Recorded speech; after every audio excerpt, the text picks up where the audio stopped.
giuro che non è una fake news, ma siamo a Fake News Live Tour. Ciao Alessandro. È tutto confermato. È tutto È tutto confermato. confermato. È tutto confermato. Lo possiamo dire, lo Sì. possiamo dire. Ma non ho capito, ma al Teatro Diana hanno deciso di mutarti? Diciamo che stiamo arrangiando. Lo spettacolo è iniziato il 25 di dicembre, siamo ancora a teatro fino al 27. Comunque approfitto per ringraziare veramente tutte le persone che sono venute, grazie.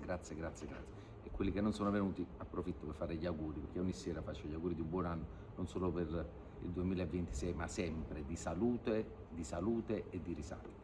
Assolutamente d'accordo. Tra l'altro ho visto che fra un po' riaprono il botteghino, quindi siete ancora in tempo, potete ancora venire.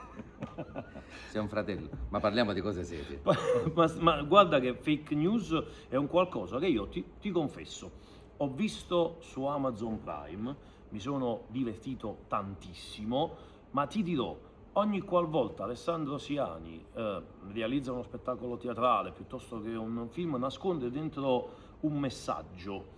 Mi spieghi qual è il messaggio di fake news? Beh, noi abbiamo fatto uno spettacolo che si chiamava Libertà Live, che era durante il periodo del Covid, poi un altro spettacolo che si chiamava Offline, che è quello che sicuramente hai visto, e adesso invece parliamo di fake news perché sono tante notizie false, tante notizie che comunque tu non riesci più a capire quello che è vero e quello che è falso. Magari è un po' come la connessione per DAZN, no? Che tu praticamente quando segna il Napoli ci sta uno che esulta, sta un altro che dice ma che è successo, sta un altro che sta ancora a bandire un Napoli del primo scudetto, e così sono le notizie, ognuno la interpreta a modo suo ed altre purtroppo sono pericolose. Quelle pericolose fanno male, quelle invece non pericolose delle volte fanno anche divertire. Quello sì, quello poi si scopre a teatro, figurati. E noi siamo qui apposta per scoprirli, però Alessandro, tu sei un tifoso, non un tifoso, tu sei un malato del Napoli e noi di Calcio Napoli 24 ovviamente vogliamo sapere tutto da te sul Napoli. Partiamo da quello che è successo ieri sera. Vuoi dire qualcosa all'arbitro Marchetti?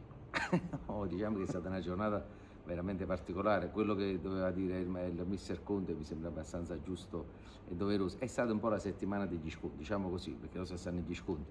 Quindi praticamente abbiamo fatto 4 gol, c'era andata da 50%, sono 2, poi abbiamo fatto un omaggio noi, diciamo, dall'altro lato e negli sconti abbiamo fatto pure, diciamo, un tempo invece di 2, cioè abbiamo giocato solamente un secondo.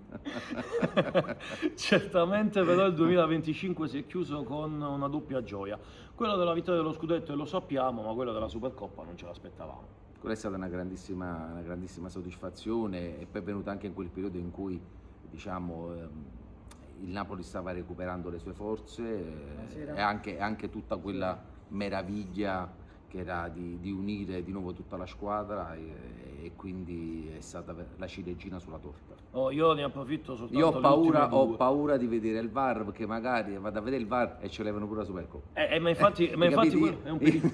Capito? Mi mette a paura. Io voglio sapere da te, però, come hai festeggiato la vittoria della Supercoppa qui? Hai festeggiato? Noi festeggiamo sempre le partite, diciamo, quando noi siamo a teatro e contemporaneamente c'è sta partita, non solo, diciamo, il pubblico voglio dire, ha il sentiment della situazione, ma devo dire la verità che dietro le quinte siamo ben forniti, diciamo.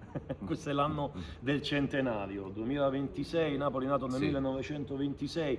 Beh, fuori dai denti, noi lo vogliamo vincere il suo scudetto, perché ci piacerebbe festeggiare con ancora la riconferma sul petto dello scudetto. Diciamo, chi tifoso non vorrebbe vincere? Quest'anno mi sembra abbastanza complessa la situazione, ci stanno un paio di squadre al vertice, ma il regalo più bello dovrebbe essere il ritorno di tutti quei nostri calciatori che purtroppo, chi non sta bene, chi ha avuto problemi, mi piacerebbe di vedere in questo 2026 tutta la squadra, tutta la formazione del Napoli nel suo pieno, ecco. Ecco, tutti se la prendono con Kevin De Bruyne, dicono che Kevin De Bruyne è un pacco, qualcuno l'ha definito così. Io non lo so, ma è una fake news.